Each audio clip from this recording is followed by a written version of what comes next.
presented by KJ Bhojpuri।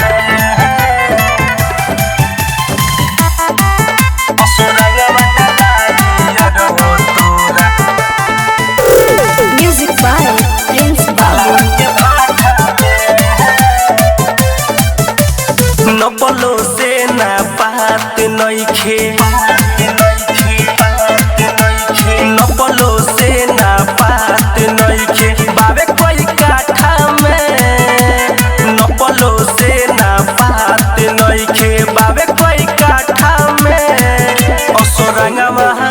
असुरंगमा डलाई रो तोरा मालावा के भाठा में असुरंगमा डलाई रो तोरा मालावा के भाठा में नपलो से ना पात नइखे बाबे कोई काठा में नपलो से ना पात नइखे बाबे कोई काठा में असुरंगमा डलाई रो तोरा मालावा के भाठा में असुरंगमा डलाई रो तोरा मालावा के भाठा में मालावा के भाठा में Mix by Rohit Recording Studio, Murena। असुरंगमा डलाई रो तोरा मालावा के भाठा में हम रंग में लहंगा रो ते तो रंग है चली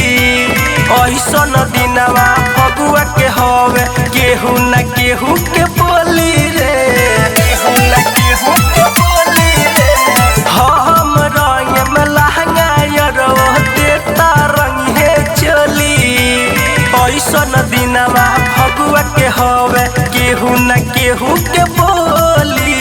मुर्गा कटाई बियर आई मुर्गा कटाई बियर आई मुर्गा कटाई बियर आई पियो जाई ढाठा में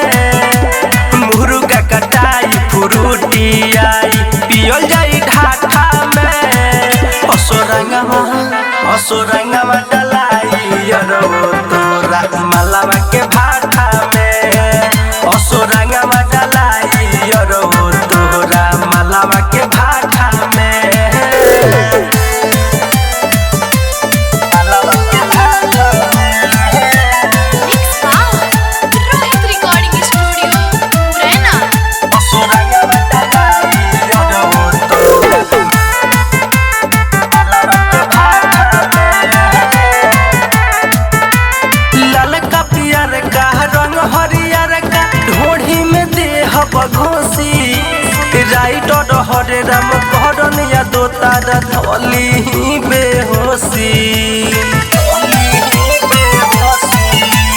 ललका पियर का रंग हरियर का ढोढ़ी में देह बघोसी राइटर हरे राम करन या दो तारा धोली बेहोशी रोहित प्रिंस बड़े होली मनाव रोहित प्रिंस बड़े होली मनाव